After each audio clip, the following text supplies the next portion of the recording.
Everything you're holding on to, I know how it ends.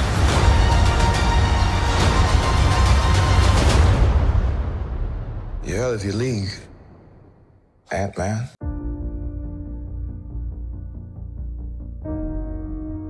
Scott, I need you to be the Ant-Man. You have a chance. The chance to earn that look in your daughter's eyes.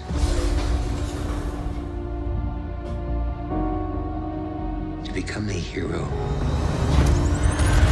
that she already thinks you are.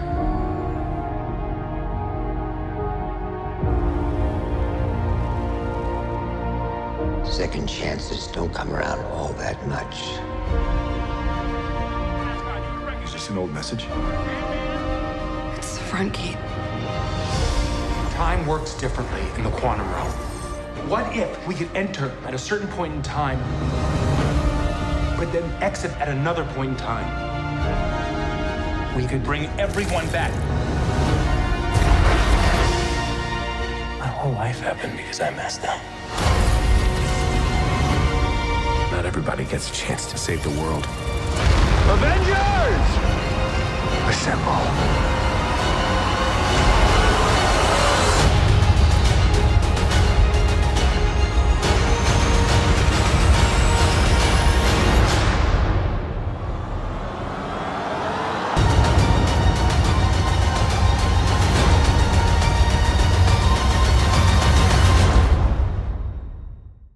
Welcome back, everyone. It's Charlie. Marvel dropped a new Ant-Man and the Wasp Quantumania trailer, so we'll break it all down. If you're brand new to the channel, be sure to subscribe to get all the videos. There's a whole bunch of stuff coming up. There's more trailers, I think, coming next week and the week after that. Marvel just had their big Brazil Comic-Con CCXP panel. That's why it feels like Trailer Fest this week with a bunch of Marvel, Star Wars, Disney-related trailers. I will do videos for some of the other stuff that dropped recently as well, too. But the big thing in this trailer is they just hype up more of the interaction between Kang the Conqueror and Ant-Man. I love the way that he checks Ant-Man during their conversation there, where he's like, "You're out of your depth, you're out of your league, Ant-Man." There's a bunch of extra footage that they put in the D23 trailer that they didn't release online that isn't in this or the previous online trailer, where basically Ant-Man shows up and tells him, "I'm an Avenger, like you should be afraid because I just defeated Thanos with the rest of the Avengers in Endgame." And this is basically Kang telling him that that means nothing to him. Thanos was nothing to him. Because you remember a little while ago, we saw the Loki Season 1 episodes. I did a bunch of videos for it, so I'll link those below in the description, and the Loki Season 2 trailer, because we'll see another version of Kang. But during that, we saw the TVA, which is sort of like their version of Kang's Chronopolis from the comics, or Immortus's Chronopolis, which is like the last version of Kang from the end of his timeline, He Who Remains. And in that, they showed you how he had rendered all the different Infinity Stones from different timelines completely inert, like they were no threat to him at all. During all of Paul Rudd's interviews during this Comic-Con event, he was wearing one of the Infinity Gauntlets, the Stark Tech Infinity Gauntlet. Yeah, that's beautiful. That's amazing. Amazing, really. Which is a good point of reference because he just got done doing that. In the trailer, they have this funny joke at the beginning where they confuse him for Spider-Man because Spider-Man's way more famous. But the whole idea is that after Avengers Endgame, he's become way more famous. Like, he's riding very high. He benefited greatly from the fame that the Avengers got for saving the world. He's written a book, Look Out for the Little Guy. Things are going well with his relationship with Hope Van Dyne, with his daughter, Cassie Lang, who he's been reunited with, the much older version of Cassie Lang, who has been recasted. This is Kathryn Newton playing the character. The reason why the actress changed is because the original actress during Avengers Endgame was cast by the Russos, and she decided to go to college, so I think she was unavailable. Also, Kathryn Newton is a much bigger star, so there might have been just some behind-the-scenes stuff where they're like, you know what, if you're gonna go to college, we'll just find a bigger actress to play the character. It's not quite the same thing with the Don Cheadle recasting of Rhodey War Machine. There wasn't any big drama or anything like that behind the scenes. Typically with the younger actors, like the child actors or the kids, if they want to go to college, they usually just take a couple of years off from acting and then come back to it. So they could always say that she's just a variant of Cassie Lang, like this was happening in another reality. So the idea is that when Ant-Man and the rest of them are sucked down into the quantum realm by Kang, trapped by Kang, Cassie is captured by him, and Ant-Man is forced to help him complete his device to leave the quantum realm so that he can win the Kang multiverse war and bring about the events of Avengers 5 Kang Dynasty. Like, we know that movie's going to happen, so we know that he has to escape the quantum realm. Initially, when he's faced with this, he's so overconfident because of what they did defeating Thanos in Avengers Endgame that Kang completely smacks him upside the head metaphorically and literally probably too. Like, bitch please, I'm Kang the Conqueror, I don't care about Infinity Stones. Also, inside the quantum realm, they're protected from things like snaps because of the way the quantum realm exists relative to the rest of reality in the multiverse. The whole thing with the quantum realm is that it's sort of like the blood vessels of all of reality, all dimensions, all universes, all timelines. One single place where you can control all of time, all of reality, which is why Kang wants it so badly. But the whole idea is that he's been trapped down there. Like, when he traveled down there, something happened to trap him. It seems like his ship was destroyed or partially destroyed, because if you look at this red energy that Ant-Man flies to when Kang tells him that he has a special mission for him, like, you have to steal something from me and I'll give you back Cassie Lang. I can give you more time, quote unquote, which is a reference to the 5 years that he lost with his daughter. It seems like something happened with Kang's first ship, because this just looks like his technology and this red energy arcing all over the place, all those broken pieces. It looks like reality is fractured, time has fractured. Something about this place has rendered it so dangerous that Kang has been sending other people to try and get something that he needs from it. These seem like Ant-Man from different parts of his timeline, and you're gonna see a couple of them die. Like, everybody makes jokes about Ant-Man dying during this one because Kang is so swole. What's your definition on this, brother? All right, here we go. Watch this.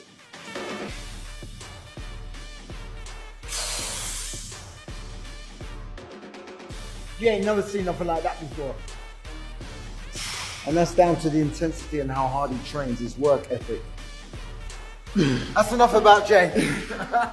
Jonathan Majors worked out hardcore for this. The reality is that they wanted to have their cake and eat it too, which is why you have variants, like the whole concept of variants. You can kill a whole bunch of them, and the real one still winds up making it to the next movie. So both Kang and both our main version of Ant-Man will make it out of this movie alive. But not every single variant of Ant-Man. In the D23 trailer, Kang says, "Have I killed you before?" when he says that he's an Avenger, meaning that he's already killed many versions of Ant-Man and many versions of the Avengers. It's just a reference to him being Kang the Conqueror, like, oh, I've been to many other timelines, I've conquered them, many other universes, I've conquered them, and I've killed all these other versions of Avengers. It's also a bit of a sly reference to this scene too, where it seems like he sends Ant-Man to steal this device from his wrecked ship, and a bunch of them wind up dying. If you zoom in and enhance on this scene, you can actually see there are hundreds of variants of Ant-Man in the background, like tons and tons of Ant-Man. So the joke is, army of ants, it's an army of ants men. The reason why this is the first official movie in Marvel Phase 5 is because it's establishing Kang the Conqueror as like the preeminent threat in the MCU, like the next big threat after Thanos, but someone who's way, way worse than Thanos.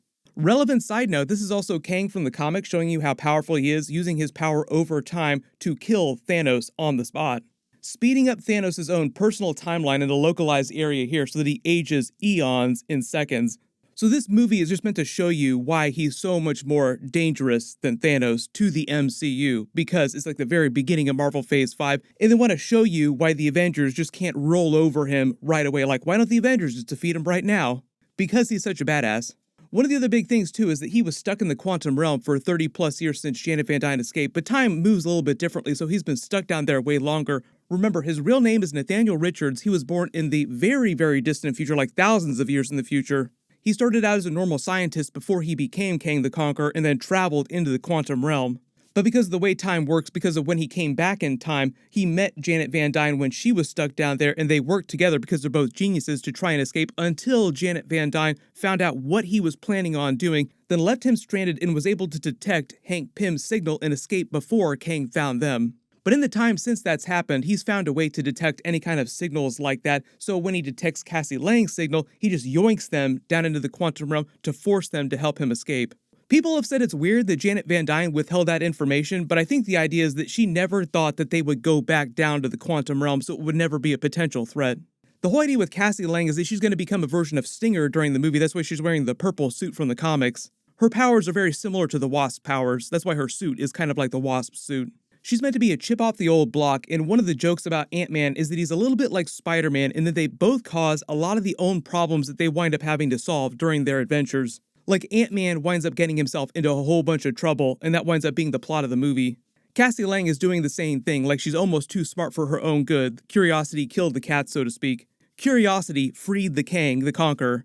Jonathan Majors did say we would see many different variants of Kang across Marvel Phase 5 and Marvel Phase 6 before Avengers 5 Kang Dynasty. We'll also probably see a bunch of variants of him during Kang Dynasty as well.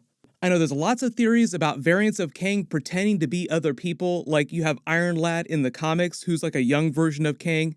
It is possible that that will happen in the future MCU Marvel Phase 5 movies, Marvel Phase 6. I think what'll happen is that we'll find out later that like a couple Kang variants have been hiding out in the MCU by the time we get to Kang Dynasty. Like a lot of them won't be revealed until Kang Dynasty. That movie is meant to be a little bit closer to the plot of Avengers Kang War, which is a little bit different. Like the roster of new Avengers will be similar to the new Avengers that we see in the MCU. But they're changing some of the plot to just fit with what they've already done in the MCU so far, so that all the continuity works out. And the whole idea with them doing Kang Dynasty and Secret Wars back-to-back is that they're doing the same thing that they did with Infinity War and Avengers Endgame with the big time jump and the downer ending for Infinity War. That's why I think at the end of Kang Dynasty, the Avengers will be unsuccessful. Kang will wind up winning, like Thanos wound up winning and snapping the Infinity Gauntlet at the end of Infinity War. He'll wind up collapsing all of reality, all timelines to one reality, like the Battle World reality with one world.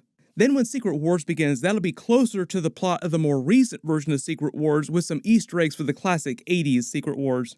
Also a couple of changes just to fit with what they're doing in the MCU, because there'll be like a lot of characters that they won't be able to include in the movie version. Then like the comic book version of Secret Wars, at the end of that, they'll fix the multiverse, so to speak. With a couple of changes probably, because I think a lot of the X-Men stuff that Kevin Feige is building up to, like the new X-Men movie, the core X-Men characters, we'll see after Secret Wars. And a lot of what will happen will be the result of what happens during Secret Wars. Like, oh, all these X-Men are showing up out of nowhere is because we fixed the multiverse, but we didn't fix it perfectly. Like there were a couple extra changes. He did say at Brazil Comic-Con that we'll see more mutants during Marvel Phase 5 and Marvel Phase 6, but he dodged the question on X-Men specifically. So he's using the term mutant differently from X-Men. When you're talking about X-Men, usually you're just talking about the core team. Like, really good example is Hugh Jackman's Wolverine, core X-Men character, but we know he's coming from the multiverse. So I think the idea is that they're going to recast a lot of the X-Men characters, not every single one, but a lot of them, and a lot of them we won't see till after Secret Wars. But there'll be a couple that we'll see before that. If you spotted any other Easter eggs during this that I didn't talk about in the video, just write them below in the comments. I've done a couple other videos. I talked about Bill Murray's character, so I'll link that at the end of this.